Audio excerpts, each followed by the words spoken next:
Screen پر نظر آتا جانا پہچانا چہرہ ارسلان بھٹی کا تھا، جو پولیس کے زیر حراست ہاتھوں میں ہتھکڑی پہنے کھڑا تھا۔ میڈیا کے کچھ رپورٹر مائک ہاتھ میں لیے اس سے تفصیلات جاننے کے لیے بے قرار وہاں موجود تھے۔ اسے اسکرین پر پروفیسر ارتضیٰ حسن کا قاتل کہہ کر دکھایا جا رہا تھا۔ چینل نیوز کا کاسٹر بول رہا تھا، ناظرین آپ کو بتاتے چلیں، ارتضیٰ حسن مرڈر کیس کا اصلی مجرم پکڑا گیا۔ تفصیلات کے مطابق کچھ عرصہ پہلے کراچی یونیورسٹی کے نامور پروفیسر اور وائس چیئرمین ارتضیٰ حسن کو کسی نے دن دہاڑے ان کی شادی کے دن عین سڑک پر گولیاں مار کر قتل کیا تھا، لیکن عدم ثبوت کی بنا پر پولیس اصلی مجرم کو ڈھونڈنے میں ناکام رہی تھی۔ مگر چند دن پہلے اچانک سے کلو پولیس کے ہاتھ لگا، جس کے بنا پر وہ اصل مجرم کو اریسٹ کرنے میں کامیاب ہو گئی۔ یہ مجرم اسی یونیورسٹی کا ایک طالب علم ارسلان بھٹی ہے۔ ہمارے نمائندے وقار علی وہاں پولیس اسٹیشن میں موجود ہیں، سو آئیے ناظرین دیکھتے ہیں کہ اس نے اپنی ہی یونیورسٹی کے پروفیسر کو کیوں قتل کیا۔ اسکرین پر دوبارہ سے ارسلان بھٹی کا پھٹکار برستہ چہرہ دکھایا جا رہا تھا، جس پر کوئی شرمندگی، کوئی ندامت، کوئی ملال، کچھ بھی نہیں تھا۔ آپ نے اپنی ہی یونیورسٹی کے پروفیسر کا قتل کر دیا، ایسی کیا خاص وجہ تھی کہ آپ نے اتنا بڑا قدم اٹھایا؟ ہم تفصیلات جاننا چاہتے ہیں۔ رپورٹر نے اپنا مائک اس کے آگے کیا۔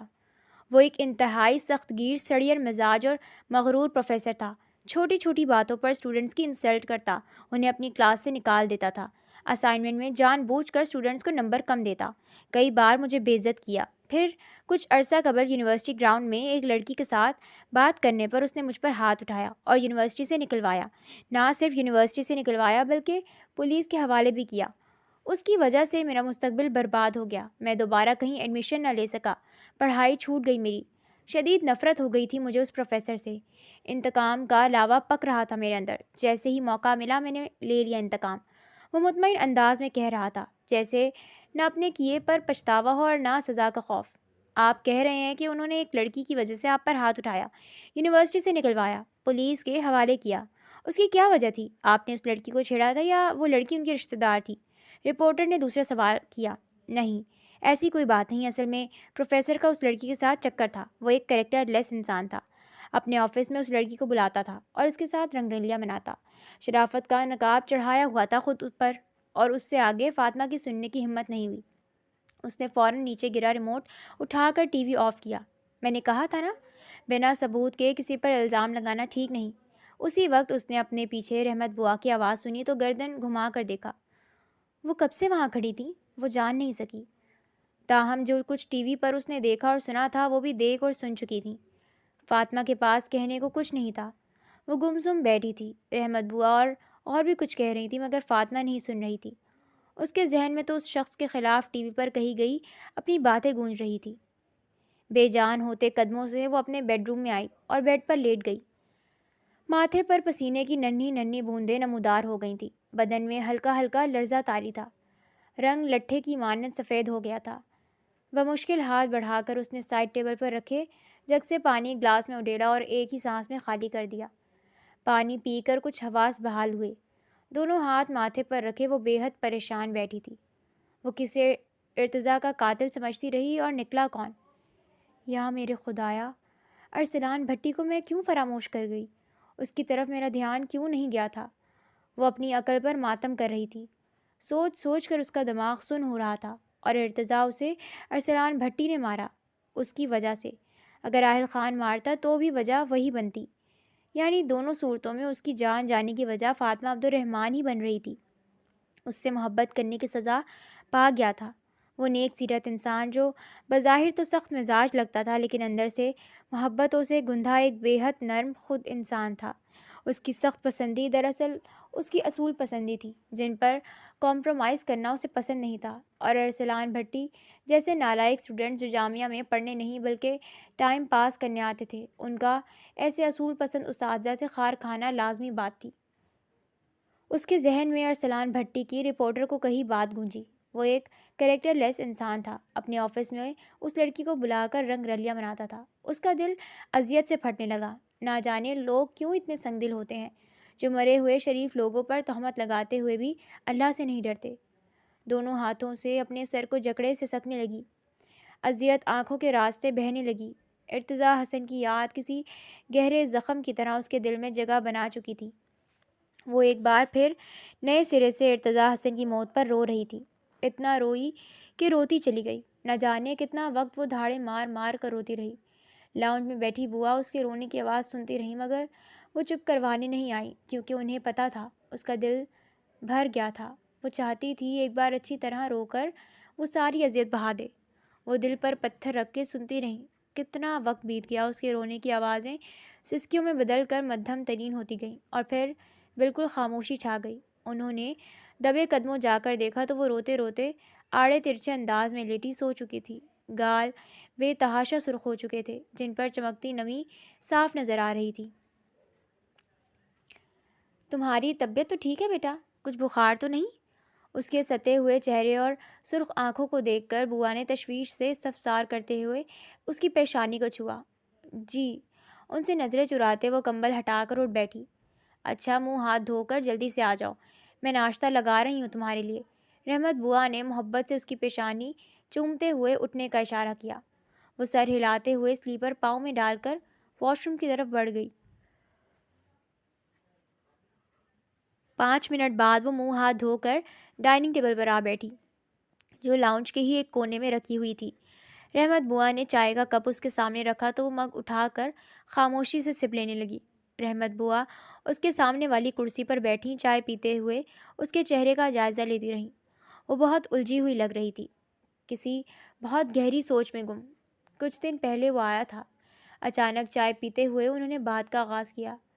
فاطمہ چونکی ضرور، مگر تاثرات میں تبدیلی نہ آئی۔ ویسے ہی سر جھکائے چائے کے سپ لیتی رہی۔ اپنی پہلے والی غلطیوں کی معافی مانگ رہا تھا، اور کہا تھا کہ ارتضیٰ بیٹے کو مارنے میں اور عبد الرحمن کے ایکسیڈنٹ میں اس کا کوئی ہاتھ نہیں۔ وہ ہنوز خاموش رہی، کسی قسم کا کوئی ری ایکشن نہیں دیا۔ تمہیں اس سے معذرت کرنی چاہیے فاطمہ، اس نے ہم پر بہت بڑا احسان کیا ہے۔ مجھے اس کا نمبر دے دیجیے گا۔ خالی مگ کو ٹیبل پر رکھتے ہوئے وہ صرف اتنا ہی بولی تھی۔ ارے، تم نے تو صرف چائے پی ہے، میں نے تمہارے لیے پراٹھے بھی بنائے تھے۔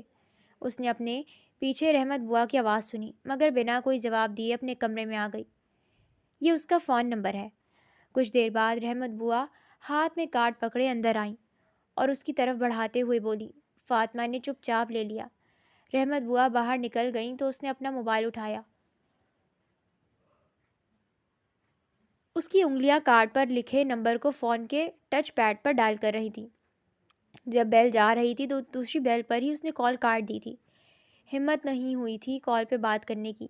عجیب سی جھجک آڑے آ رہی تھی، شرمندگی ہو رہی تھی۔ کچھ دیر وہ موبائل ہاتھ میں لیے بیٹھی رہی، پھر کچھ میسج ٹائپ کیا۔ میں آپ سے ملنا چاہتی ہوں، فاطمہ عبد الرحمن، اور اسے اہل خان کے نمبر پر سینڈ کر دیا۔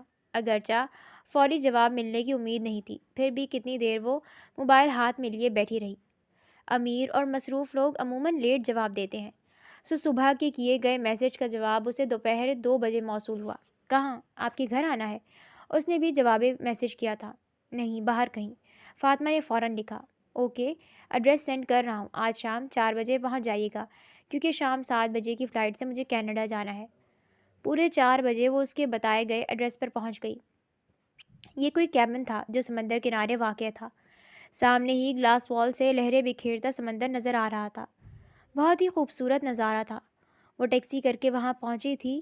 کیبن کے باہر وہ کھڑا اس کا انتظار کر رہا تھا۔ پہچان چھپانے کے لیے ہمیشہ کی طرح آنکھوں پر گوگلز اور منہ پر ماسک تھا، جسے اس نے کیبن میں آ کر اتار دیا۔ یہ اس کا اپنا کیبن تھا یا بک کروایا تھا، وہ نہیں جانتی تھی۔ یہ سمندر کا قدرے سنسان گوشہ تھا۔ اس طرف صرف کیبن اور ہٹس بنے ہوئے تھے۔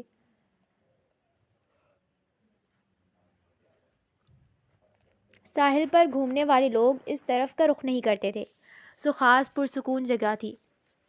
اگرچہ وہ کچھ ڈر بھی رہی تھی، مگر نہ جانے کیوں دل میں تسلی تھی کہ وہ آفر بے شک بری کر سکتا ہے، مگر دوسرے فرد کی مرضی کے خلاف کچھ برا نہیں کر سکتا۔ اسے یاد تھا وہ جب بھی ملا جارحانہ تیوروں کے ساتھ ملا، مگر فاطمہ پر نظر پڑتے ہی جھاگ کی طرح بیٹھ جایا کرتا تھا۔ وہ گداز صوفے پر بیٹھی تھی، جبکہ آہل سگریٹ سلگائے سمندر کی لہروں کو دیکھ رہا تھا۔ دونوں ہی ایک دوسرے کے پہلے بولنے کے منتظر تھے۔ اہل خان کے لباس سے نکلتی مدہوش کن مہک کیبن میں چکرانے لگی۔ ان کے درمیان خاموشی چھائی ہوئی تھی، گہری خاموشی۔ فاطمہ لفظوں کو ترتیب دے رہی تھی مگر ہر بار ترتیب بگڑ جاتی تھی۔ کافی وقت دونوں کی خاموشی کی نظر ہو گیا۔ آہل خان نے اسے بغور دیکھا۔ وہ سر جھکائے بیٹھی تھی۔ غالباً آپ مجھ سے کچھ بات کرنا چاہتی تھیں۔ اس خاموشی کو آہل کی گمبھیر آواز نے توڑا۔ اس کی نگاہیں فاطمہ عبد الرحمن کے چہرے کا تفصیلی جائزہ لے رہی تھیں۔ جارجٹ کے بلیک سوٹ میں اس کے حسن کی تابانیاں عروج پر تھیں۔ سیاہ دوپٹے کے حالے میں سرخ و سفید چہرہ کسی اندھیری رات میں چمکنے والے پورے چاند کی طرح روشنی بکھیر رہا تھا۔ اس کے چہرے پر پھیلی غیر معمولی معصومیت اور سادگی نے اس کے حسن کو جلا بخشی تھی۔ خشک موسم سے اس کے رخسار سرخ ہو کر اسے اتنا حسین بنا گئے تھے کہ بے اختیار نگاہ بار بار اس کے چہرے کی طرف اٹھ رہی تھی۔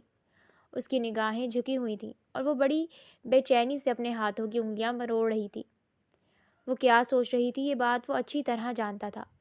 اس کی اضطرابی اور اضطراری حالت اس کے جذبہ انتقام سے دھڑکتے دل پر ٹھنڈک پیدا کر رہی تھی۔ بار بار کی بے اختیاری نگاہ اس کے اندر کے اذیت پسند مرد کو اپنی اذیت بھلا کر مسرور کر رہی تھی۔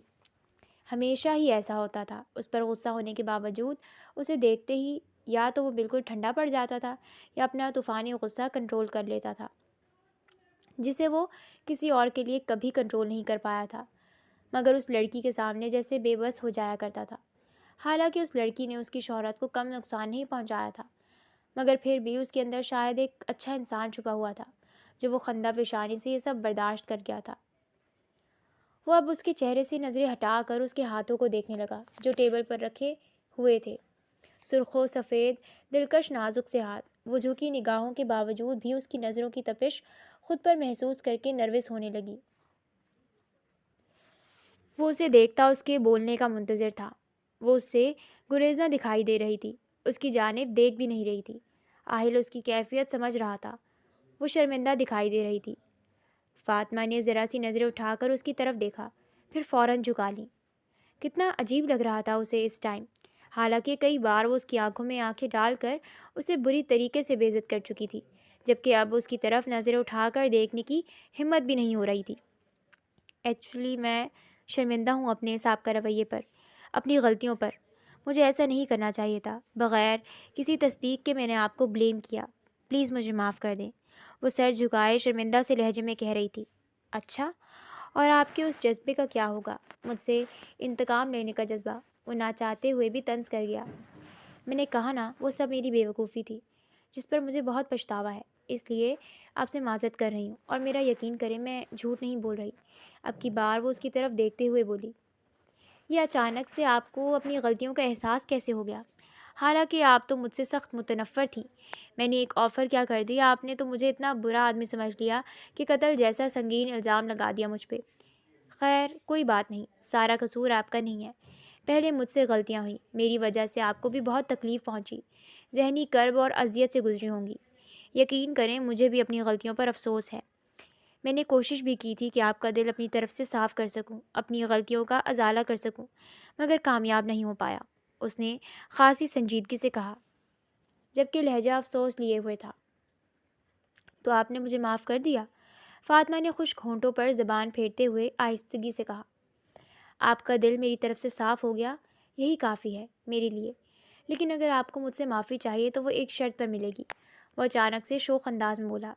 کیا شرط؟ فاطمہ نے گھبرا کر اسے دیکھا۔ وہ ہنس پڑا تھا۔ گھبرائی نہیں، کسی امتحان میں نہیں ڈال رہا آپ کو۔ بینگ ہیومن کے نام سے میری ایک سماجی تنظیم ہے۔ مجھے اپنی فاؤنڈیشن کے لیے ایک اچھی سپروائزر کی ضرورت ہے۔ میں چاہتا ہوں آپ میری فاؤنڈیشن کے لیے کام کریں۔ آپ کی بوا اس دن بتا رہی تھی کہ آپ کو جاب کی ضرورت ہے۔ اگر میری فاؤنڈیشن جوائن کر لیں گی تو آپ کا جاب والا مسئلہ بھی حل ہو جائے گا، اور مجھے بھی اپنی تنظیم کے لیے ایک اچھی قابل اعتماد سپروائزر مل جائے گی، اور پے کی فکر مت کیجیے گا، وہ بھی اچھی ملے گی۔ فاطمہ سوچ میں پڑ گئی۔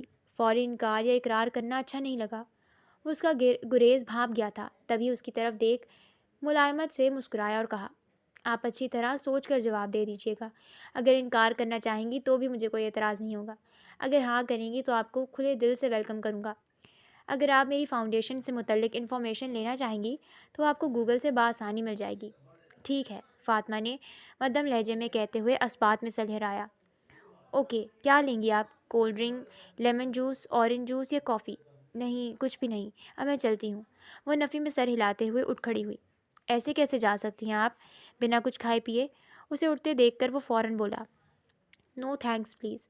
فاطمہ عبد الرحمن کا مضبوط اور ٹھوس انداز اہل خان کو مزید اصرار نہ کرنے پر پابند کر گیا۔ اگر آپ مائنڈ نہ کریں تو میرا ڈرائیور آپ کو چھوڑ آتا ہے، پلیز انکار مت کیجیے گا۔ اسے انکار کے لیے منہ کھولتے دیکھ کر وہ فوراً بولا۔ پھر نہ جانے کیا ہوا کہ وہ چاہتے ہوئے بھی انکار نہ کر پائی۔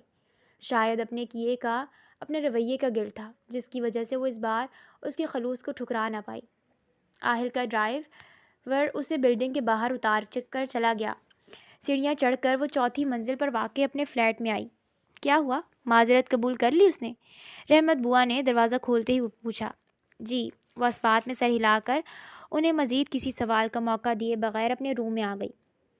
دل پر پڑھا بوجھ کچھ حد تک کم ہو گیا، سو مائنڈ بھی کچھ حد تک ریلیکس ہو گیا تھا۔ رات کو حسب معمول کھانے اور نماز وغیرہ سے فارغ ہو کر وہ بیڈ پر لیٹی تو اہل خان کے آفر کے بارے میں سوچنے لگی۔ اگر میری NGO کے بارے میں انفارمیشن لینی ہو تو گوگل سے مل جائیں گی۔ یاد آتے ہی وہ فوراً سے اٹھ بیٹھی، ساتھ سوئے ہوئے مون پر کمبل ڈالا اور اپنا لیپ ٹاپ لے کے صوفے پر آ بیٹھی۔ گوگل سامنے تھا۔ کیا لکھوں؟ وہ ناخن چبانے لگی۔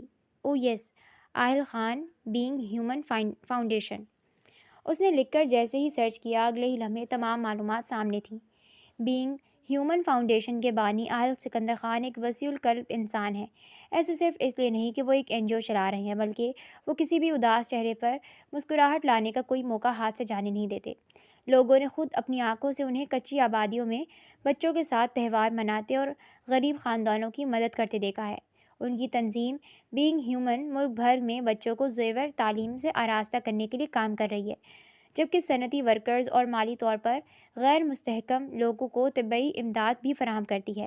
کچھ عرصہ قبل اہل خان جب غریبوں کی مدد کے لیے بنائی گئی اپنی سماجی تنظیم بینگ ہیومن کے لیبل کے ساتھ بنائی ٹی شرٹ اور گھڑیوں کی تشہیر کے لیے اپنی پوری فیملی کے ساتھ ریمپ پر اترے تو ریمپ کا جلوہ دیکھنے کے لائق تھا۔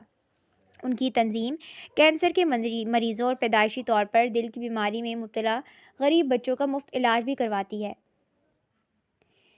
اس کے علاوہ اہل خان شاندار پینٹر بھی ہیں۔ ان کی بنائی ہوئی کئی تصاویر کی نیلامی سے حاصل ہونے والی رقم فلاحی کاموں میں خرچ کی جاتی ہے۔ وہ جیسے جیسے پڑھتی گئی حیران ہوتی گئی۔ یہ اتنا برا آدمی تو نہیں ہے؟ منہ سے خود بخود نکلا۔ میں اسے برا سمجھتی رہی۔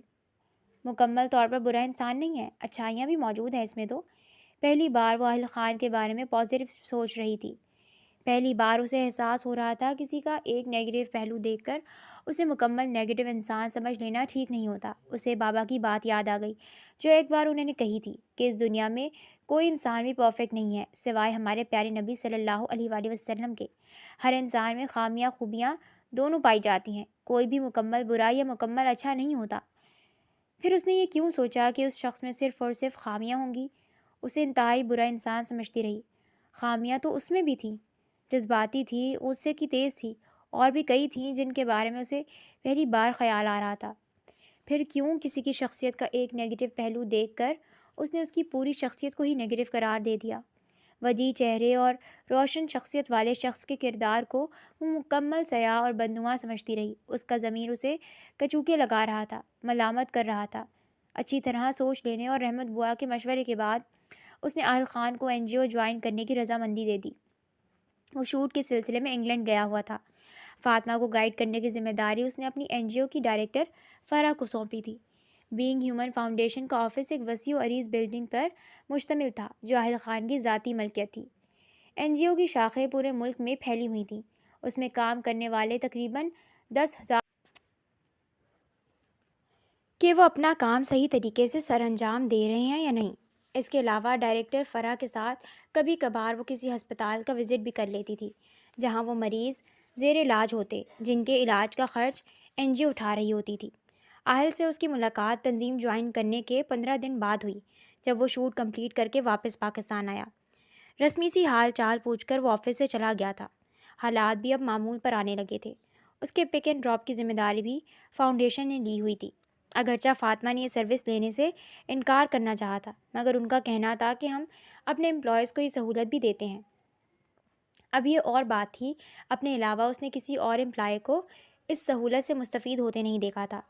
صبح 9 بجے ڈرائیور اسے گھر سے لینے آتا، واپسی 2 بجے ہوتی، لیکن واپسی پر وہ گھر کے بجائے ہاسپٹل کے گیٹ پر اترتی اور 2-3 گھنٹے عبد الرحمن کے پاس گزار کر واپس آ جاتی۔ آہل نے عبد الرحمن صاحب کے علاج اور کیئر کے لیے ہاسپٹل والوں کو خصوصی حکم دیا ہوا تھا۔ یہ بات فاطمہ کو بعد میں نرسز سے پتہ چلی، جب اس نے ڈاکٹر سمیت ہاسپٹل کے پورے سٹاف کو عبد الرحمن صاحب پر خصوصی توجہ دیتے ہوئے دیکھا۔ زندگی اگرچہ پہلے والی تو نہیں رہی تھی، لیکن قدرے سکون آ گیا تھا۔ پریشانی تھی تو صرف بابا کی، جن کی حالت میں کوئی سدھار نہیں آ رہا تھا۔ 2 مہینے ہو گئے تھے اسے وہاں کام کرتے ہوئے۔ سب کچھ نارمل رہا، لیکن اچانک اسے محسوس ہونے لگا آہل خان بدلنے لگا تھا۔ آفس میں اس کے چکر پہلے کی نسبت زیادہ لگنے لگے تھے، یہاں تک کہ اس نے ایک ورکر کو بھی یہ کہتے سنا، آہل سر کچھ زیادہ نہیں چکر لگا رہے آج کل آفس میں، ورنہ پہلے تو مہینوں بعد آتے تھے۔ اگرچہ وہ اس سے بھی باقی امپلائیز کی طرح رسمی سی ہیلو ہائی کرتا اور کام سے متعلق ہی پوچھتا، مگر ایسے میں اس کا لہجہ اور نظریں کچھ اور ہی کہہ رہی ہوتی تھی۔ پھر بھی وہ کوئی ناسمجھ یا کم عقل لڑکی نہیں تھی جو اس کے شیریں لہجے اور نگاہوں کے پیغام کو سمجھ نہ پاتی۔ اس کی آنکھوں میں اپنا عکس دیکھ کر بدلتی ہوئی پٹری بھی دیکھ چکی تھی، مگر عجیب بات یہ تھی کہ پہلے اسے غصہ آتا تھا، مگر اب وہ گھبرانے لگی تھی، نروس ہونے لگی تھی، دل کی دھڑکنوں میں ارتعاش پیدا ہونے لگا تھا۔ آہل کی طرف سے کوئی واضح پیش رفت نہیں ہوئی تھی، نہ اس نے زبان سے کچھ کہا تھا، مگر بار بار اس کے آفس میں چکر لگنے اور نگاہوں کے پیغام کو وہ بخوبی سمجھ رہی تھی۔ اس کی نگاہوں کے پیغام کھلی کتاب کی طرح عیاں ہونے لگے تھے۔ اگرچہ اس نے خود پر مکمل قابو رکھا ہوا تھا، اپنے جذبوں کا اظہار نہیں کیا تھا، مگر خوشبو کبھی چھپ نہیں سکتی۔ چاہتوں کی چاندنی جب پھیلتی ہے تو انسان سر تا پا منور ہو جاتا ہے، پھولوں کی طرح کھل اٹھتا ہے۔ اس کے جذبوں کی مہک فاطمہ عبد الرحمن جیسی حساس اور ذہین لڑکی نے محسوس کر لی تھی، تاہم اس کی نگاہوں میں اسے کوئی گندگی نظر نہیں آئی تھی۔ ان کے درمیان پہلے کچھ ہوا تھا جو غلط فہمیاں پیدا ہوئی تھیں، وہ سب فاطمہ نے بھلا دی تھی، بلکہ اس کا ظرف دیکھ کر تو کبھی کبھی فاطمہ کو شرمندگی سی ہونے لگتی تھی جب ماضی میں کی گئی اپنی جذباتی حرکتیں یاد آتی تو۔ مگر سلام تھا اس بندے کے ظرف کو جس نے اس کے معاملے میں دل کو اتنا وسیع کر لیا تھا کہ اس کی اتنی بڑی غلطیاں اگنور کر گیا تھا، ورنہ کسی کے ساتھ وہ اتنے اچھے ظرف کا مظاہرہ نہیں کرتا تھا، نہ کسی کی چھوٹی سے چھوٹی غلطی معاف کرتا تھا۔ تبھی تو انڈسٹری میں جتنے لوگ اس کے دوست تھے اس سے کہیں زیادہ مخالف بھی تھے۔ اپنے سٹاف کے لوگوں کے ساتھ اچھا برتاؤ اور غریبوں کے لیے ہمدردانہ فطرت رکھنے کی وجہ سے اس کے دل میں اب آہل کے لیے عزت بھی پیدا ہونے لگی تھی۔ پھر جس طرح سے اس نے مون کے اغوا والے معاملے میں ہیلپ کی تھی اور عبد الرحمن صاحب کے علاج کے لیے جس طرح مدد کر رہا تھا، ان ساری باتوں نے اس کا دل آہل کی طرف سے صاف کر دیا تھا، مگر اب جو وہ چاہ رہا تھا اس سے وہ گھبرا رہی تھی۔ بے شک ارتضیٰ حسن سے اسے کوئی دھواں دھار قسم کا عشق نہیں تھا، مگر وہ اس سے متاثر ضرور ہوئی تھی۔ پھر اس کے ساتھ ذہنی اٹیچمنٹ بھی کافی ہو گئی تھی، دل میں عزت بھی اس کے لیے بے حد و حساب تھی۔ ایسے میں اتنی جلدی آہل کی حوصلہ افزائی کرنے کو دل آمادہ نہیں ہو رہا تھا، سو وہ اس کے احساسات، اس کے جذبوں سے نگاہیں چرائے صرف اور صرف اپنے کام پر دھیان دے رہی تھی۔ ایک صابن کی کمپنی کے اشتہار کی شوٹنگ کے لیے آہل کو مری جانا تھا، تو اس نے اپنی NGO کی ٹیم کو بھی ساتھ چلنے کو کہا، کیونکہ وہاں انہیں کچھ ہاسپٹلز میں وزٹ کرنا تھا جہاں ایڈمٹ غریب مریضوں کے علاج کا خرچ ان کی تنظیم اٹھا رہی تھی۔ مری جانے کے لیے 11 افراد پر مشتمل لوگ سلیکٹ کیے گئے جو NGO میں اہم عہدوں پر اپنی ذمہ داریاں نبھا رہے تھے، ان میں فاطمہ عبد الرحمن کا نام بھی شامل کیا گیا۔ لیکن یہ بات جب اسے پتہ چلی تو وہ پریشان ہو گئی، کیونکہ پیچھے بوا اور مون اکیلے ہو جاتے اور عبد الرحمن صاحب کو بھی روز دیکھنے جانا ہوتا تھا، سو وہ نہیں جانا چاہتی تھی۔ ڈائریکٹر فرا کو جب اس مسئلے کا پتہ چلا تو اس نے آہل کو انفارم کر دیا۔ آہل اس کی غیر موجودگی میں اس کے گھر گیا اور احمد بوا سے بات کی کہ ان کے لیے وہ ایک ملازمہ کا بندوبست کر دے گا جو فاطمہ کے واپس آنے تک 24 گھنٹے ان کے ساتھ رہے گی، اور عبد الرحمن صاحب کے لیے وہ ہاسپٹل والوں کو اسپیشل تاکید کرے گا اور ان کی کیئر کے لیے میل اور فیمیل پر مشتمل ایک نرسنگ سٹاف کو تعینات کرے گا، سو وہ فاطمہ کو مری جانے کے لیے راضی کریں۔ وہ تو جھٹ سے مان گئیں، کیونکہ آہل نے ان پر اتنا بڑا احسان کیا تھا، سو نا کا تو سوال ہی پیدا نہیں ہوتا تھا۔ سارا انتظام کرنے کے بعد فاطمہ کو انفارم کیا گیا تو وہ حیران رہ گئی، پھر بھی انکار کرنا چاہا لیکن رحمت بوا کے اصرار پر مان گئی۔ پوری ٹیم بائی ایئر روانہ ہوئی۔ ٹیم میں فاطمہ اور فرح کے علاوہ مزید 4 عورتیں اور 5 مرد تھے۔ پہلی فلائٹ سے وہ سب مری پہنچے، نیکسٹ فلائٹ سے آہل نے آنا تھا۔ ان سب کی رہائش کا انتظام مری میں ایک کاٹیج میں کیا گیا تھا جو آہل نے ریزرو کروایا تھا۔ مری کی فلک بوس پہاڑیاں دھوپ سے چمک رہی تھیں۔ ان چوٹیوں پر جمی برف سورج کی شعاؤں سے ہیروں کی طرح جگمگا رہی تھی۔ پہاڑوں کے سینے سے بہتے جھرنوں اور گرتے آبشاروں نے وہاں کی شادابی اور خوبصورتی کو اجاگر کر دیا تھا۔ چاروں طرف قدرت کا حسن بڑی فراخ دلی سے بکھرا ہوا تھا۔ شام سے پہلے پہلے وہ سب وہاں پہنچ گئے تھے۔ سرخ ماربل سے بنا آسٹریلین طرز کا کاٹیج تھا جو کہ اچھا خاصا کشادہ تھا۔ کاٹیج کے اندر اور باہر پھولوں اور پودوں سے آرائش کی گئی تھی۔ ہر رنگ کے پھول تھے۔ دور سے کاٹیج گلدستے کی طرح لگ رہا تھا۔ سب کی نگاہوں میں ستائش تھی۔ ان سب کا استقبال 4 ملازمین نے کیا۔ کافی سارے کمرے تھے اندر جسے دو دو لوگ مل کر شیئر کر رہے تھے۔ فاطمہ اور فرح نے ایک کمرہ لیا جبکہ ان کے ساتھ والی دوسری خواتین نے بھی آپس میں مل کر کمرے شیئر کر لیے۔ کمرے بھی بہت ذوق سے ڈیکوریٹ کیے گئے تھے۔ ملازمین نے ہال میں دسترخوان لگا دیا تھا۔ فاطمہ کچھ جھجک رہی تھی اتنے مردوں کی موجودگی میں کھانا کھانے کو، سو اس نے بھوک نہ ہونے کا بہانہ کیا، مگر فرح اس کی پرابلم سمجھ گئی تھی، سو اس نے ملازم سے کہہ کر ٹرے میں کھانا رکھوایا اور اندر لے جانے ہی لگی تھی کہ آہل وہاں آتا دکھائی دیا۔ وہ اکیلا نہیں تھا، مینیجر اور باڈی گارڈ بھی ساتھ تھے۔ فرح فوراً رک گئی۔ السلام علیکم سر، اس نے سلام کیا۔ وعلیکم السلام۔ وہ قریب آ کر رک گیا۔ سفر ٹھیک رہا آپ سب کا؟ کوئی پرابلم تو نہیں ہوئی؟ اور رہائش گاہ پسند آئی یا نہیں؟ اس نے استفسار کیا۔ جی سر، سفر اچھا رہا اور یہ کاٹیج تو بہت زیادہ خوبصورت ہے، سب کو بہت بہت پسند آیا ہے، فرح نے مسکراتے ہوئے کہا۔ اوکے، اور سب لوگ کہاں ہیں؟ سر وہ ہال میں کھانا کھا رہے ہیں۔ اچھا، تو آپ نے ان کے ساتھ نہیں کھایا؟ یہ کھانا کس کے لیے لے کے جا رہی ہیں؟ اس کے ہاتھ میں پکڑی ٹرے کی طرف اشارہ کیا۔ نہیں سر، میں تو سب کے ساتھ کھاؤں گی، یہ مس فاطمہ کے لیے لے جا رہی ہوں روم میں۔ وہ شاید ہچک رہی تھی سب کے ساتھ بیٹھ کر کھانا کھانے سے، تبھی بھوک نہ ہونے کا بہانہ کیا۔ اوہو، آہل نے ہونٹ سکوڑے۔ اچھا جائیں، کھلائیں انہیں اور خیال رکھیں ان کا۔ میرا مطلب ہے ٹیم کے کسی ممبر کو کوئی تکلیف نہیں ہونی چاہیے، سمجھ گئی نا؟ جی سر، سمجھ گئی، فرح مسکرائی۔ آہل آگے بڑھ گیا تو وہ ٹرے لیے اپنے اور فاطمہ کے مشترکہ کمرے میں آ گئی۔ فاطمہ کھڑکی کھولے باہر کے نظاروں میں کھوئی ہوئی تھی۔ آؤ ڈیئر، کھانا کھا لو۔ اس نے ٹرے بیڈ پر رکھی۔ کھانا؟ فاطمہ نے حیرانی سے دیکھا۔ ہاں جی، آپ کیا سمجھی؟ مجھے پتہ نہیں چلے گا؟ آپ کے چہرے سے صاف لگ رہا تھا کہ آپ کو بھوک لگی ہے، اس نے مسکرا کر کہا۔ فاطمہ شرمندہ سی مسکرا دی۔ تھینکس آپ کا۔ فاطمہ بیڈ پر بیٹھ کر ٹرے اپنی طرف کھسکاتے ہوئے ہلکا سا مسکرائی۔ صبح بڑی نکھری ہوئی اور بہت خوبصورت تھی۔ سورج ابھی نکلا نہیں تھا۔ ٹھنڈی فضا پر خوابناک سا نیم اندھیرا چھایا ہوا تھا۔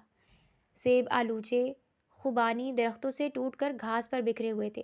سامنے اونچی اونچی پہاڑیوں کی چوٹیوں پر بادل دھوئیں کی صورت بکھرے ہوئے تھے۔ فاطمہ ٹیرس کی ریلنگ پر جھکی نیم اندھیرے میں باہر کے نظاروں کو دیکھ رہی تھی۔ اس کی نگاہیں بظاہر سامنے بہتے آبشار پر تھیں، مگر ذہن بابا، مون اور رحمت بوا کی طرف تھا۔ اگرچہ آہل نے ان کی کیئر کا پورا بندوبست کیا تھا، مگر اسے پھر بھی بے چینی ہو رہی تھی۔ دل کر رہا تھا ابھی اڑ کر جائے اور بابا کو دیکھ آئے۔ صبح فجر کے وقت اس کی آنکھ کھلی تھی۔ نماز پڑھنے کے بعد وہ کمرے سے باہر نکل آئی تھی۔ اوپری منزل پر واقع سب کمروں کے دروازے بند تھے، جس کا مطلب تھا سب سکون سے سو رہے تھے۔ مرد حضرات سب نیچے والے رومز میں ٹھہرے ہوئے تھے۔ فرح سے اسے پتہ چلا تھا کہ آہل بھی یہیں ٹھہرا ہوا ہے، مگر کون سے کمرے میں یہ نہیں پتہ تھا۔ شاید نیچے کے ہی کسی روم میں تھا وہ۔ 2-4 سیڑھیاں عبور کر کے اس نے نیچے جھانکا تھا۔ دائیں جانب بنے کچن سے ملازموں کے بولنے اور برتنوں کی آوازیں آ رہی تھیں۔ وہ پلٹ کر ٹیرس پر آ گئی تھی اور پھر ارد گرد کا جائزہ لینے لگی۔ وہ ہوٹل میں ٹھہرنے کے بجائے اسی کاٹیج کے ایک روم میں رکا۔ صبح سویرے جاگنگ سے واپسی پر اس کی نظر ٹیرس پر کھڑی فاطمہ عبد الرحمن پر پڑی۔ پھر نہ چاہتے ہوئے بھی وہ اوپر کی طرف اپنے بڑھتے قدم روک نہیں پایا۔ اوپر ریلنگ پر جھکی فاطمہ اپنی سوچوں میں اتنی کھوئی ہوئی تھی کہ اس کی آمد بھی محسوس نہ کر پائی۔ آہل کو وہ اس وقت یہاں پھیلے ہوئے نظاروں سے بھی کہیں زیادہ حسین لگی۔ اس نے بے اختیار ہی اپنی طرف متوجہ کرنے کے لیے ذرا سا جھک کر اس کے چہرے پر پھونک ماری تھی۔ وہ مکان کے انداز میں چونک کر مڑی، کچھ کہنے کے لیے منہ کھولنے ہی لگی تھی کہ اس کی نگاہوں میں اپنی شبیہ دیکھ کر اس نے فوراً گڑبڑا کر اپنی نگاہیں جھکائیں اور رخ بھی موڑ لیا۔ کیسا لگ رہا ہے؟ لفظ بہت عام سا مگر لہجہ بہت گہرا معنی خیز تھا۔ کیا؟ وہ نروس ہونے لگی۔ ارے بھائی، اس منظر کی بات کر رہا ہوں، اور کیا؟ وہ مسکرایا اور اس کے کافی قریب آ کھڑا ہوا تو وہ گھبرا کر نامحسوس انداز میں فاصلے پر ہو گئی۔ آہل اس کی حرکت پر زیر لب مسکرایا۔ اسی دوران ملازم چائے لے آیا اور اس کے اشارے پر سنگی میز پر رکھ کر چلا گیا۔ سورج دور سرمئی پہاڑوں کے پیچھے سے اپنا اجالا بکھیرتا نکل رہا تھا۔ پھولوں اور سبزے پر گرم شبنم کے قطرے ہیروں کی طرح چمک رہے تھے۔ آسمان پر پنچھی بھی اپنے دانے پانی کی تلاش میں محو پرواز تھے۔ وہ دونوں خاموشی سے چائے پی رہے تھے۔ آہل نے 2-3 بار چور نظروں سے فاطمہ کے چہرے کا جائزہ لیا۔ اس کے چہرے سے ظاہر ہو رہا تھا کہ وہ اس کی موجودگی سے نروس ہو رہی ہے۔ شاید اس کی امپلائی اور مہمان ہونے کے خیال سے زبردستی اس کے سامنے ٹھہری ہوئی ہے۔ پھر چائے پیتے ہی وہ کپ میز پر رکھ کر بغیر کچھ کہے تیزی سے نیچے چلی گئی۔ آہل خاموشی سے اس کی پشت کو دیکھتا رہا۔ مری سے واپسی پر آہل نے اپنی ٹیم کے لیے پارٹی رکھی، جس میں شعبے سے یا کسی اور فیلڈ وابستہ کسی بندے کو نہیں بلایا گیا تھا۔ صرف اور صرف اس کی ٹیم کے لوگ ہی شامل تھے۔ پارٹی کا ٹائم رات 9 بجے تھا۔ فاطمہ رات کی وجہ سے ہچکچا رہی تھی، مگر فرح نے بے حد اصرار کیا کہ ہر حال میں آنا ہے، تو اسے ماننا ہی پڑا، کیونکہ اس نے یہ بھی کہا کہ پک اینڈ ڈراپ بھی وہ خود کرے گی۔ 8 بجے وہ اسے پک کرنے آ گئی۔ اس کی بلڈنگ کے سامنے والے روڈ پر پہنچ کر فرح نے اسے کال کی۔ وہ 5 منٹ میں نیچے پہنچی۔ وہ گاڑی کا دروازہ کھولے اس کا انتظار کر رہی تھی۔ فاطمہ کو دیکھ کر اس کی آنکھوں میں ستائش ابھری۔ پنک اور وائٹ کمبینیشن کے فراک میں اس کی شفاف رنگت دمک رہی تھی۔ فراک ہر وائٹ لیس سے ڈیزائننگ کی گئی تھی، جس میں ہیرو کی مانند موتی لٹک رہے تھے۔ ساتھ میں وائٹ دوپٹہ تھا جس پر پنک موتیوں کی لیس لگی ہوئی تھی۔ کانوں میں میچنگ جیولری تھی۔ بائیں ہاتھ میں رسٹ واچ اور دائیں ہاتھ میں بریسلیٹ تھا۔ چہرہ سادہ تھا، صرف ہونٹوں پر پنک کلر کی ہلکی سی لپسٹک تھی۔ براؤن گولڈن بال دوپٹے سے نظر آ رہے تھے۔ آج اتنی پیاری لگ رہی ہو کہ لگتا ہے تمہارے سامنے چراغوں میں روشنی بھی نہیں رہے گی۔ کاش میں لڑکی نہ ہوتی تو تمہیں اٹھا کر کسی ایسی جگہ روپوش ہو جاتی جہاں لوگ ہمیں قیامت تک ڈھونڈ نہ پاتے۔ فرح بڑے عاشقانہ لہجے میں بولی تو وہ بے اختیار مسکرا دی۔ ایک تم صرف مسکرانے پر اکتفا کرتی ہو لڑکی، کبھی منہ پھاڑ کر ہنس بھی لیا کرو، بہت ہی کوئی کنجوس ہو۔ وہ منہ بناتے ہوئے گاڑی سٹارٹ کرنے لگی۔ اگرچہ وہ عمر میں فاطمہ سے بڑی تھی، مگر ان 3 مہینوں میں دونوں کے درمیان خاصی بے تکلفی ہو گئی تھی۔ اس میں زیادہ ہاتھ فرح کا تھا، ورنہ فاطمہ تو شروع میں اسے میم بولتی تھی۔ 9 بجنے سے پہلے پہلے وہ پارٹی میں پہنچ گئی تھیں۔ آپ کیا ان کو زبردستی لائی ہیں؟ فرح سے ہیلو ہائی کرتے آہل نے اس کے ساتھ کھڑی فاطمہ کی طرف اشارہ کرتے ہوئے مزاحیہ انداز میں کہا۔ وائٹ اور پنک کمبینیشن کے دوپٹے سے جھانکتا اس کا گلابی چہرہ 14ویں کے چاند کی طرح روشن تھا۔ اس کی آنکھوں میں اداسی کا موسم ٹھہر گیا تھا۔ آف کورس سر، یہ بالکل راضی نہیں تھی، زبردستی لائی ہوں۔ فرح نے مسکراتے ہوئے اس بات میں سر ہلایا، جبکہ وہ خام خواہ میں شرمندہ ہو کر نظریں چرانے لگی۔ پھر پارٹی میں سارا وقت وہ آہل کی نظروں کے حصار میں رہی۔ ٹائم زیادہ گزرا تو اسے بے چینی ہونے لگی۔ اس نے فرح کی تلاش میں ادھر ادھر نظریں دوڑائیں، مگر وہ کہیں نظر نہیں آئی تو اسے گھبراہٹ ہونے لگی۔ اس سے پہلے وہ پریشان ہو کر اس کی تلاش میں اٹھتی، اسے فرح وہاں آتی دکھائی دی۔ آپ کہاں چلی گئی تھی مجھے اکیلا بٹھا کر؟ فرح کو قریب آتے دیکھ کر وہ اٹھ کھڑی ہوئی۔ فرح اسے کچھ پریشان لگی۔ کیا ہوا؟ فاطمہ، میرے ہسبینڈ کا ابھی فون آیا ہے۔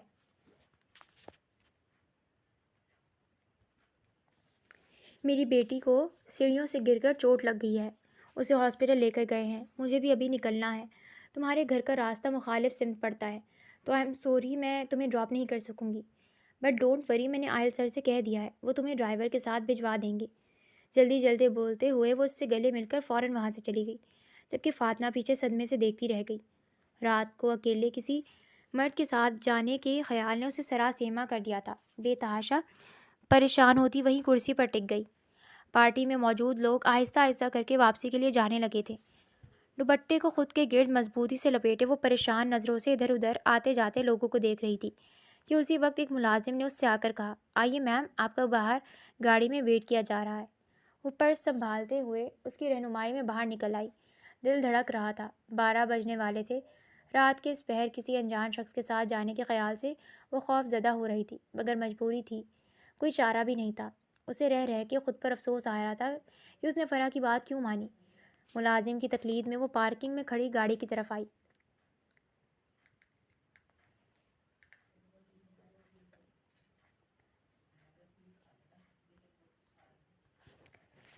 وہ پچھلے دروازے کی طرف بڑھنے ہی لگی تھی جب ملازم کی آواز پر پلٹ کر دیکھا۔ وہ اس کے لیے فرنٹ ڈور کھول کر کھڑا تھا۔ فاطمہ نے حیرانی سے ڈرائیونگ سیٹ پر بیٹھے شخص کی طرف دیکھا تو دل اچھل کر حلق میں آ گیا۔ ڈرائیونگ سیٹ پر بیٹھا آہل بھی اس کی طرف ہی دیکھ رہا تھا۔ ملازم بھی دروازہ کھولے منتظر کھڑا تھا۔ وہ بے تحاشا دھڑکتے دل کے ساتھ بیٹھ گئی۔ ایک تو اتنا ٹائم ہو گیا تھا، اوپر سے آہل کے ساتھ سفر کرنے کے خیال سے وہ ہراساں ہو رہی تھی۔ آپ میرے ساتھ آنے سے خوفزدہ ہیں؟ وہ اس کی طرف دیکھتے ہوئے بولا۔ ایسی تو کوئی بات نہیں، وہ ایکچولی میں سوچ رہی تھی بوا پریشان ہو رہی ہوں گی۔ وہ سنسان روڈ پر پھیلے اندھیروں کی طرف دیکھتے ہوئے بولی۔ مجھے آپ سے ایک بات کرنی ہے، آہل اس کی نیلی بڑی بڑی آنکھوں میں دیکھتے ہوئے بولا۔ مگر آپ نے گاڑی کیوں روک دی ہے؟ فاطمہ خوفزدہ ہو کر بولی۔ آہل نے اس کی طرف دیکھا، وہ کافی ہراساں اور پریشان تھی۔ اس کا خوفزدہ ہونا بجا تھا۔ 12 بجے کے بعد وہ پارٹی سے نکلے تھے۔ سفر کرتے ہوئے نے 1 گھنٹہ ہو گیا تھا۔ یہ ہاکس بے کا سینٹرل علاقہ تھا جہاں آبادی نہیں تھی۔ رائٹ سائڈ پر میدانی علاقہ تھا جبکہ لیفٹ سائڈ پر سمندر تھا جہاں سے آتی پانی کی پرشور آواز تھی۔ ہر طرف اندھیرے کا راج تھا۔ ستاروں کی جھرمٹ میں چاند کی مدھم روشنی تھی جو اندھیرے کو کم کرنے کے لیے ناکافی تھی۔ آہل بالوں میں انگلیاں پھنسائے کچھ کہنے کے لیے سوچ رہا تھا۔ گاڑی میں کوئی خرابی ہو گئی ہے کیا؟ فاطمہ نے 2 منٹ اس کی خاموشی کو نوٹ کر کے کہا۔ آہل کی نظریں اسی پر ٹکی ہوئی تھی جو چہرے سے ہوتے ہوئے اس کے سر پر جمے دوپٹے پر ٹھہر جاتی تھی۔ شاید دوپٹے والی کوئی لڑکی اس کی زندگی میں آنے والی پہلی لڑکی تھی، ورنہ تو جتنی بھی لڑکیاں آئیں اس کی زندگی میں زیادہ تر فلمی ایکٹریس ہی ہوتی تھیں۔ اگر کوئی فلمی ایکٹریس نہ بھی ہوتی تو بھی اسکرٹ بکنی پہننے والی ماڈرن لڑکی ہی ہوتی تھی۔ پلیز جلدی کریں، میں گھر جانا چاہتی ہوں، وہ اس کی نگاہوں سے گھبرا کر بولی۔ ماتھے پر پسینے کی ننھی ننھی بوندیں نمودار ہوئیں۔ میں بھی یہی چاہتا ہوں کہ آپ میرے گھر چلی آئیں، ہمایونی خیز لہجے میں بولا۔ کیا مطلب؟ فاطمہ اس کے ذومعنی انداز پر چونک کر بولی۔ مطلب یہ کہ ہمارے معاشرے میں لڑکی کا اصل گھر اس کے شوہر کا گھر ہوتا ہے اور میں آپ کو یہ گھر فراہم کرنا چاہتا ہوں، مطلب کہ آپ سے شادی کرنا چاہتا ہوں۔ اس نے بہت آرام سے اپنا مدعا کہہ دیا تھا۔ وہ سنسی ہو کر رہ گئی تھی۔ جو بات میں آپ سے کہنے جا رہا ہوں یہ بات فلموں میں تو میں نے ہزاروں مرتبہ کہی ہوگی، مگر ریئل لائف میں کہنا اتنا آسان نہیں ہوتا۔ یہ احساس مجھے اب ہو رہا ہے۔ ایکچولی میں بہت ریزرو اور پریکٹیکل سا بندہ ہوں۔ فلمی دنیا سے ہٹ کر میں محبت و وحبت پر یقین نہیں کرتا تھا، مگر آج مجھے اعتراف ہے یہ ایک بے ساختہ جذبہ ہے، ہر غرض اور مفاد سے بلا تر۔ میں یہ نہیں کہتا کہ بالکل صاف کردار کا انسان ہوں۔ میری زندگی میں بہت سی لڑکیاں آئیں جن سے میں نے دل بہلایا، مگر دل کے اندر کوئی داخل نہ ہوا سوائے آپ کے۔ نامعلوم کس طرح آپ کی سادگی، آپ کا مضبوط کردار، آپ کا صاف و شفاف حسن مجھے گھائل کر گیا اور میں بہت آسانی سے لٹ گیا۔ عام عاشقوں کی طرح مجھے لمبی لمبی ڈینگیں نہیں آتی اور نہ میں اشعار کے ذریعے حال لے دل بیان کر سکتا ہوں۔ سو میں نے بات واضح کر دی ہے، میں آپ کے بارے میں چاہ کے بھی خود کو سوچنے سے نہیں روک سکتا۔ میں نے پہلے بھی آپ کو اپنا پروپوزل دیا تھا، مگر تب چونکہ آپ مجھ سے نفرت کرتی تھی کیونکہ میں آپ کی نظر میں ایک برا انسان تھا، اس لیے میرا پروپوزل بھی آپ نے ریجیکٹ کر دیا تھا۔ لیکن اب حالات بدل چکے ہیں۔ میں جانتا ہوں کہ آپ کی سوچ میرے بارے میں پازیٹیو ہو گئی ہے، کیونکہ اگر نیگیٹو ہوتی تو یقیناً آپ رات کے اس پہر میرے ساتھ نہ ہوتی۔ اس نے ٹھہرے ہوئے لہجے میں اپنی بات مکمل کر دی۔ جن باتوں کو کہنے کے لیے وہ پچھلے 3 ماہ سے پلان بنا رہا تھا اس نے آخر کار آج کہہ ہی دی تھی۔ فاطمہ اس تمام وقت گود میں رکھے اپنے ہاتھوں پر نظریں جمائے بیٹھی رہی۔ اس کی آنکھوں میں مچلتے جذبوں کو دیکھنے کی اس میں ہمت ہی نہیں ہو رہی تھی۔ اس کی نگاہیں اسے بری طرح پزل کر رہی تھی۔ اس وقت اسے سمجھ نہیں آ رہا تھا کہ وہ کیا جواب دے۔ اس کی فیلنگ سمجھتے ہوئے آہل نے مشکل آسان کر دی۔ گاڑی سٹارٹ کرتے ہوئے وہ مسکراتے لہجے میں بولا، آئی نو آپ شاید مجھ سے گھبرا رہی ہیں، اوکے آپ اچھی طرح سوچ کر جواب دے دیجیے گا، مجھے کوئی جلدی نہیں، بٹ یہ ضرور یاد رکھیے گا کہ میرے لیے آپ اتنی امپورٹنٹ ہیں جتنا کہ سانس لینا۔ آپ کے لیے میں کچھ بھی کر سکتا ہوں، مطلب کہ اگر آپ کوئی بھی شرط رکھیں گی وہ مجھے منظور ہوگی، وہ یقین دلانے والے انداز میں بولا۔ فاطمہ بے اختیار اسے دیکھنے پر مجبور ہوئی، مگر اس کی نگاہوں کی تاب نہ